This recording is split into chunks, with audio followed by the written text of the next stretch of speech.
Welcome back, everyone. We're at episode 5, and I would love to welcome my guest today, Kaitlyn Nicholson.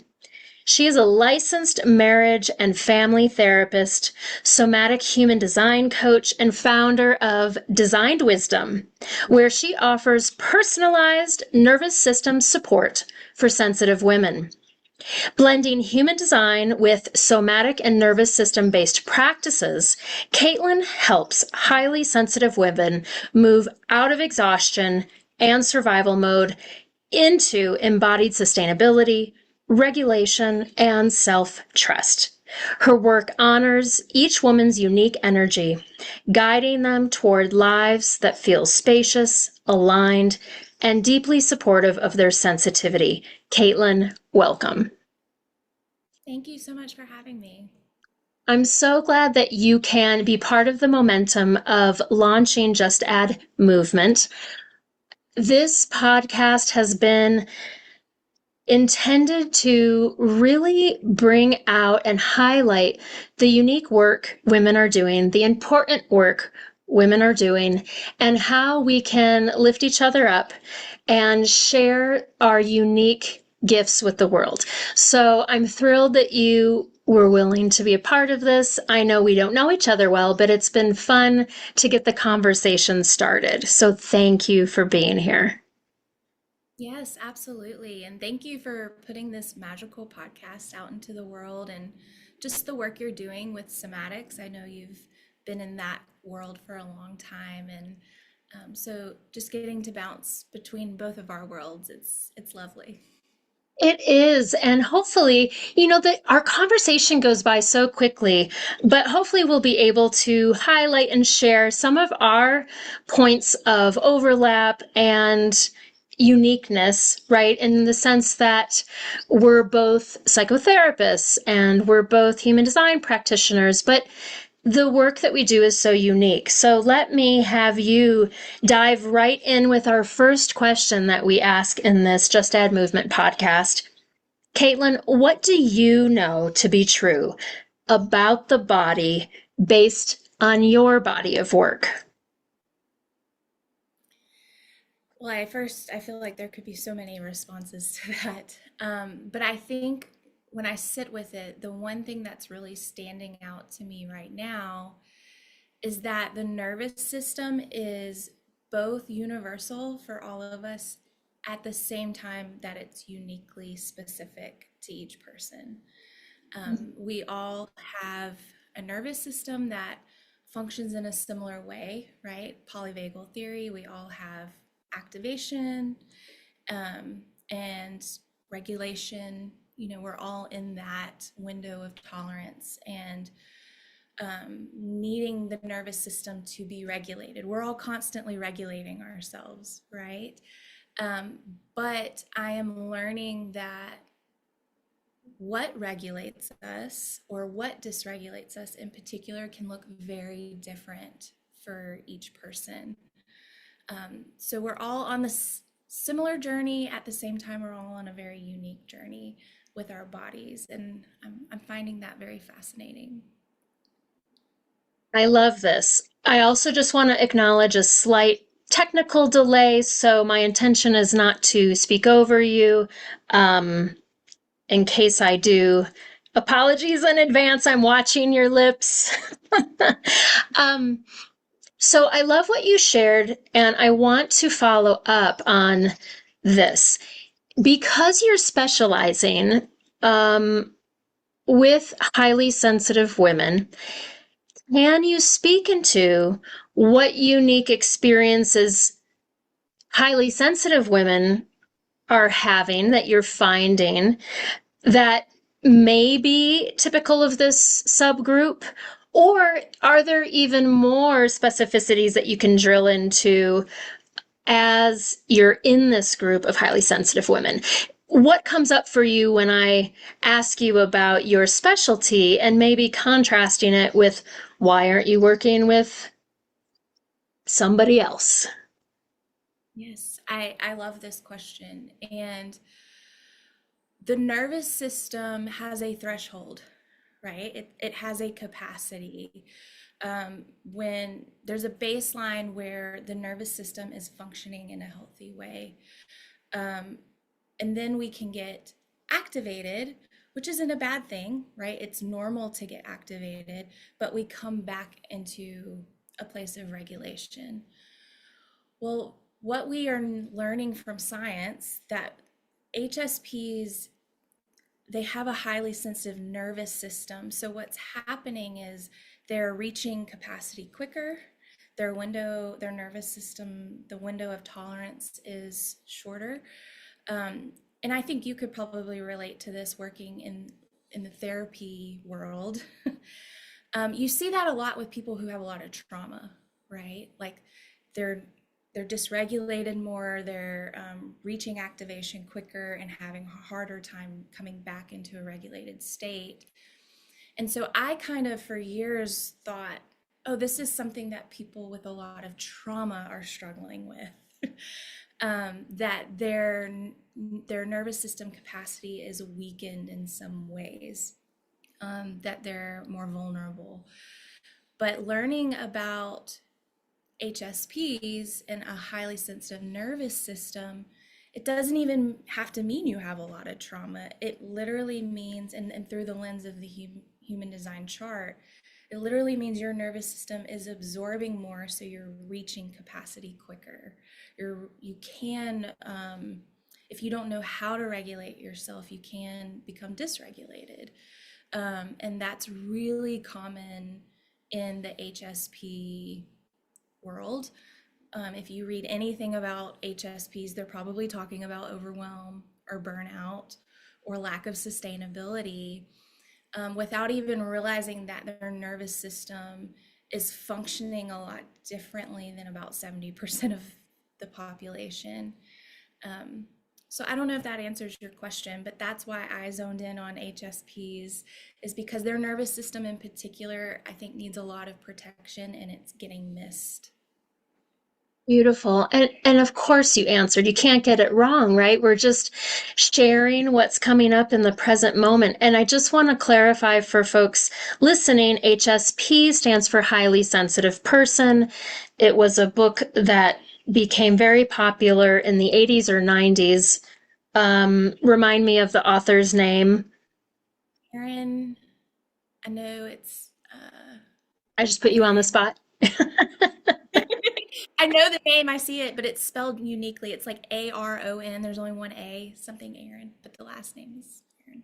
Perfect. And so it's become somewhat of a commonly used phrase, just like nervous system and regulation now these days. So what I want to just quickly ask, if you're willing, to give a super like pared down example without any of those words of what someone you work with or yourself, if you identify that way, give us a real practical example of description. What are we talking about here with activation and regulation and all of that? It's a physiological response, right? So when you're at a regulated state, um, I mean, a lot of it is heart rate. Your heart rate is at a normal pace.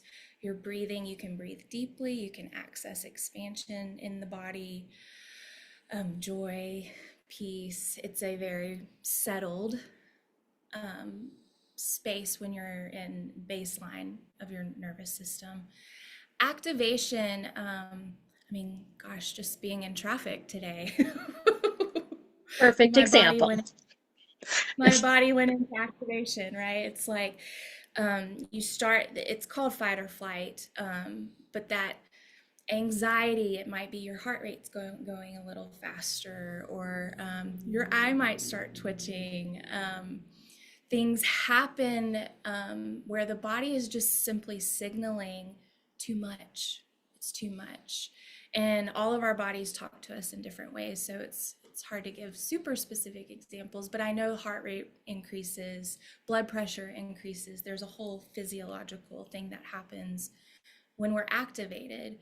And I'm sure you can speak to this. It's an uncomfortable feeling when the nervous system reaches its max and there's still input coming in. It's a very um, uncomfortable feeling to have in the body.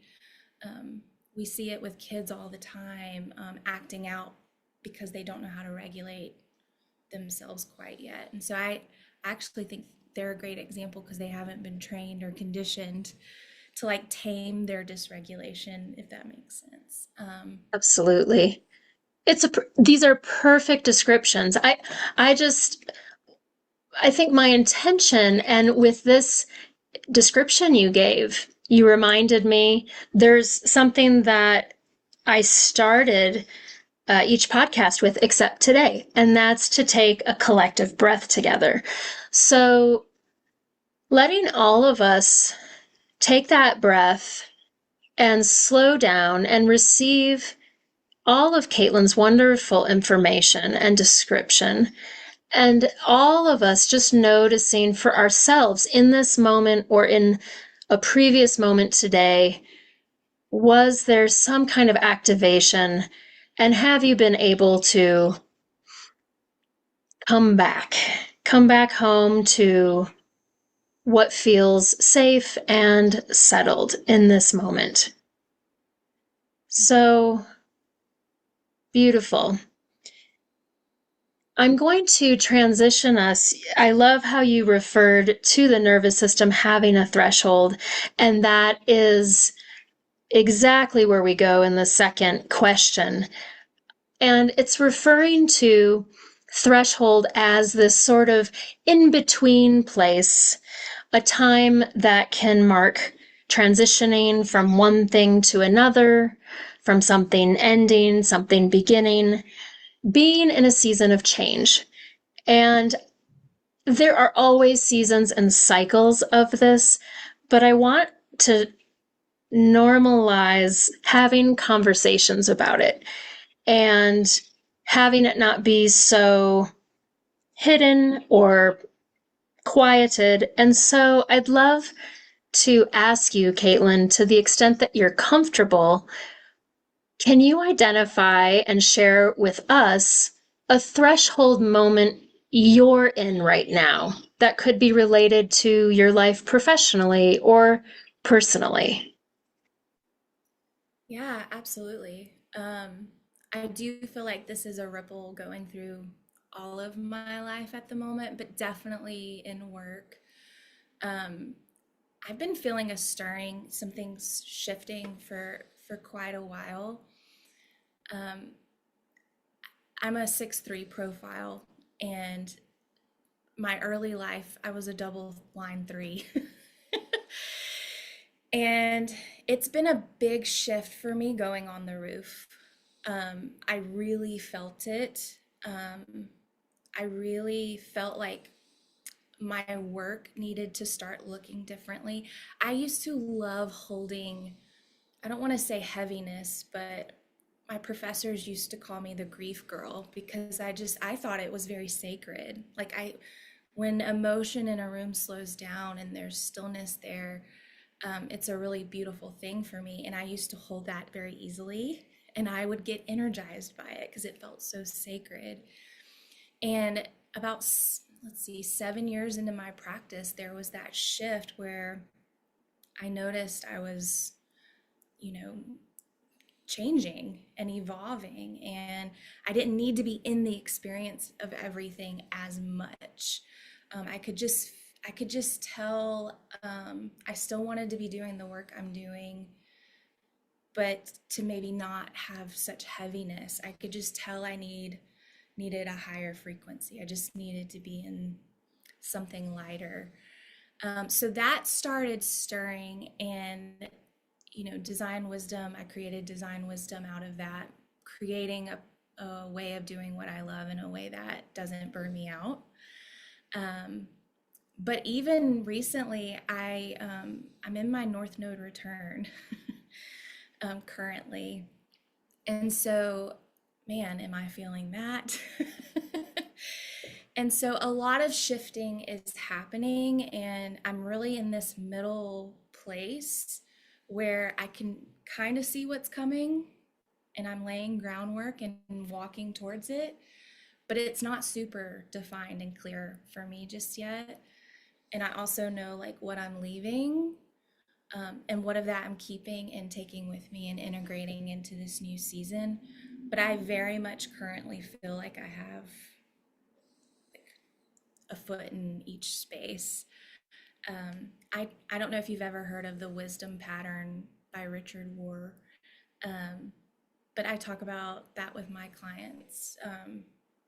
You're in a season of order and everything's nice and neat, and then disorder, and then reorder, and then the cycle starts again. And so I really feel like, I had everything, my nice little private practice in Nashville.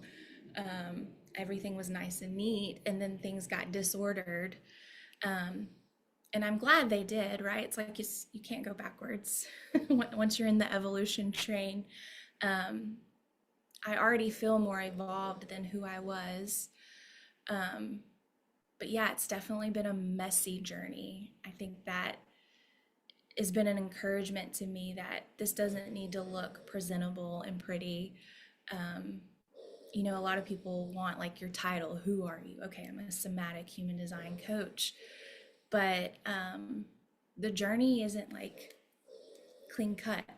I finished this book and I start a new one. Sometimes you've got two books open at the same time, and okay, what was in that chapter? Oh, that connects to a chapter over here. How is that? And um, so yeah, I'm in a messy threshold with work, but I can tell it's me evolving, um, and that things are reordering so that they can find their new order. So it's been really exciting to kind of, I don't know, not control everything and to kind of step back and observe and notice what's happening. And I have days where I'm like, okay, there's that north node. Yep, there it is.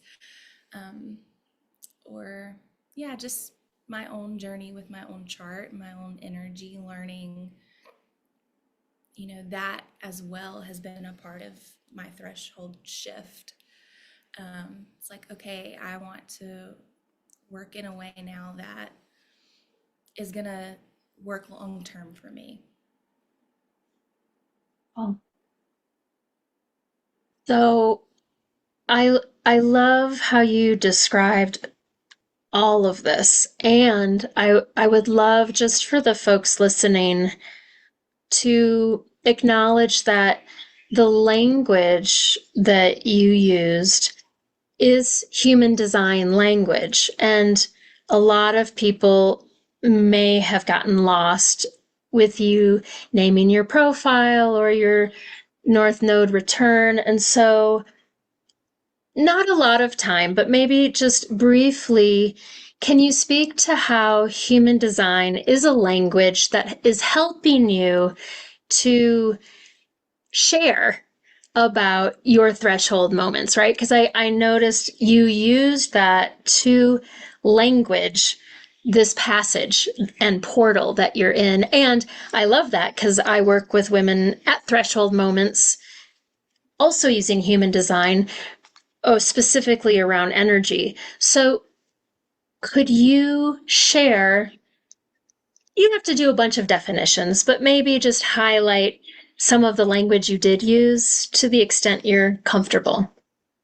Yes, absolutely. And by the way, if you hear my dog snoring in the background, I apologize. He just fell asleep and he's sawing logs over there. Um, yeah, so human design, it is a system with its own language that describes, of course see it through the lens of the nervous system, but it describes um, energy in the body and how it flows and how it moves. And it's a very intricate puzzle with lots of pieces, and those pieces have names. So, like for example, the profile. So when you look at a human design chart, it'll tell you what your profile is. Um, your profile, there's so much to it. I mean, it comes from what your mind and your body need to function. But for example,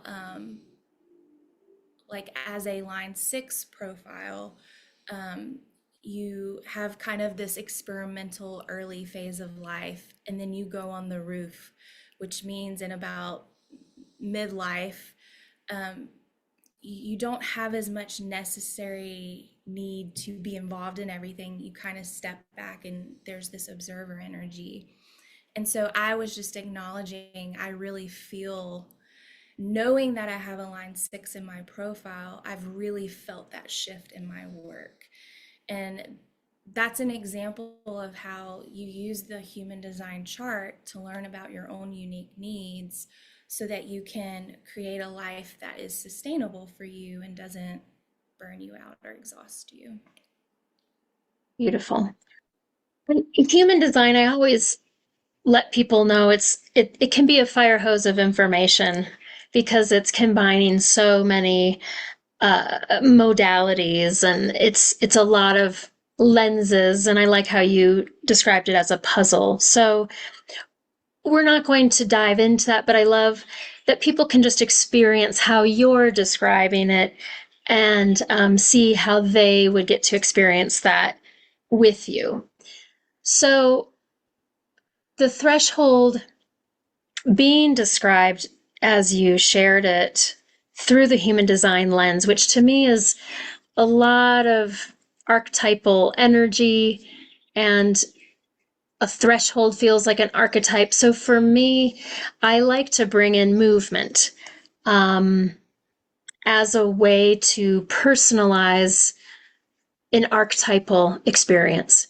And so with the first question of what do you know to be true about the body, and the second question about your threshold moment, I'd like to invite us into movement for this third section, where, based on what has already emerged, you can connect with your body. The invitation is for all of us to take just a couple of minutes, a song's worth of time, to be in the present moment with our body, following whatever impulses there are to move as big or as small as one wants, and to meet that moment fully. So the way that I'm going to invite us into that is to say, Kaitlyn, is there, a song that you can put on in the background for yourself? I'll be speaking, and to everyone out there, you can have silence. Sometimes, for HSPs, it's about having less sound and being able to listen to that internal sound to find that impulse, to support moving through these threshold moments that can be so exhausting. So, are you willing to move with me for just a couple of minutes to see what emerges? Maybe information, maybe an image, but adding movement into this conversation just to see what happens. Is that all right? Wonderful. So, for those of you joining us, it may feel like, oh, nothing is happening now. But the invitation, Kaitlyn's going into her experience, I'm going into my experience. And as the facilitator and the host of this, my voice is going to be the through line. For some people, adding movement is to start with adding breath or sound or stretching, right? Anchor points that are more familiar, perhaps. We're in these little boxes, but maybe some of you are already on a walk, in motion. And so, from that place of stillness or movement, can you allow your body to communicate and express something true? Maybe it's an impulse to move faster or slower, bigger or smaller. Maybe it's to allow your imagination to come online. I know for me, when I go on walks and I listen to music, I see dances. And so allowing whatever that is for you to come into focus, to come into the foreground, and to go, wow, Kaitlyn shared all of this amazing experience, talked about her threshold moments she's living through in the messy middle, on the roof. Beautiful images. If we add movement to that to express something true, what wants to come out? You cannot get it wrong. Moving your hands or tapping your feet or swaying, all of this is perfect. The idea is that we all get into our bodies a little bit more and allow space for our bodies to be a part of the conversation just a little bit more.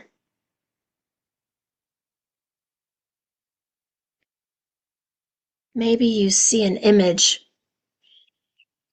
and your body gets to become the image that you're seeing. A shape, a figure, a motion, a gesture.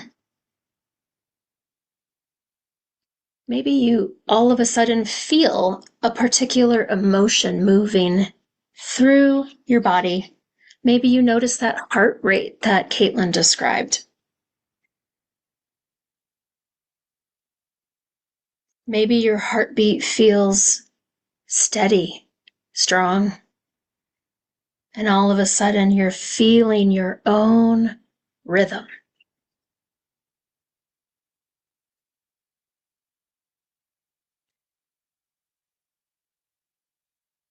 Take just another few breaths to yourself to see what else gets to emerge. That in even just a couple of minutes, you can connect with something you otherwise would not have had you stayed with open eyes and conversation with words. What else does your body get to share with you about your nervous system, about your threshold, about your becoming? We're adding movement so you can move into your becoming. And we are eternally becoming.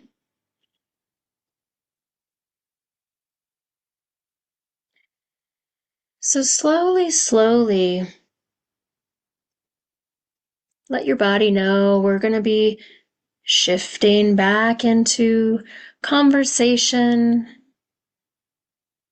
And so all of us get to figure out what might I need for that shift to happen comfortably, so I don't feel jolted back. Maybe it's the dog connecting. And so from this place, Kaitlyn, I see your eyes are open and you're looking. And so as you're inspired, what are you experiencing? What do you notice? What was that like for you? That was wonderful. I actually got to catch a little activation and bring it back down in that moment, which was really nice. And at the beginning, I kind of checked in with myself and I noticed some fear and some anxiousness just about doing this and being on camera. And this is a very courageous act for me personally. And so I was just kind of sitting with that and normalizing that anxiety. Like, of course, this is big for you, and that's okay. And I even had like a compassionate moment to regulate myself. Like, you're doing great. You're doing great. Like, you're still in it. Like, it doesn't have to be perfect. And just having that moment to with myself to kind of bring my body back into a level of comfort. It just reminded me this is exactly why I do what I do. So thank you for that moment. You're welcome. And thank you for naming, even in just a few short minutes, you literally crossed a threshold with yourself. You did something you weren't comfortable with. You courageously stayed on camera. And I just want to acknowledge that's part of the conversation we had before we started recording of would we have the camera on? And I just want to thank you for bringing such an important topic forward that we're all on camera now, but do we want to be? And can we have choice? And I believe you would have turned off your camera if you had needed to, and you used your work to support yourself through a threshold moment that you have just become even more of yourself through that. What do you notice in your body being as I reflect that back to you? Well, I actually feel more regulated now than I have the whole video. I'm like, oh, I should have done that at the beginning. But I love how you said more myself. I feel just more at ease. I feel my body more at ease. Again, I love being able to have us document the lived experience, the progression of time. Like our time in this episode had a beginning, middle, and end. And so here we are at the end, and you have noticed a lot going, oh, contrast. I could have used that at the beginning, but maybe you didn't feel like you needed it at the beginning, right? It's through contrast in this body experience where you're, wow, I feel everything just a little bit more. Yes. That's amazing. I'm just so grateful to you for being willing to participate in this way. This is different. And anytime I invite people into movement, there is a significant vulnerability of being seen. And so thank you for Thank being you. willing. Yeah, thank you for holding a safe space to do that. You are welcome. It is an honor. I love it so much. And so, Kaitlyn, from this place of feeling even just a little bit more yourself, is there anything else you would like to express from this place to share with others, verbally, non-verbally, as we end for today? Just that if your nervous system is sensitive or overwhelmed often, that it doesn't mean there's something wrong with you. That's the biggest thing I want to communicate. Um, there's so much societal reactions to overwhelm and nervous system dysregulation. And I think quieting some of that and just knowing it's okay, it doesn't mean anything's wrong. It just means your nervous system is picking up a lot of input, and your threshold might be lower than the rest of the population, but that's perfectly okay. There are ways to support you so that you can move out of survival into thriving just like everyone else. Thank you for that. And so, finishing, taking another collective breath, everyone. I want to appreciate all of you for showing up in this way to move into our becoming together. Thank you so much, and until next time.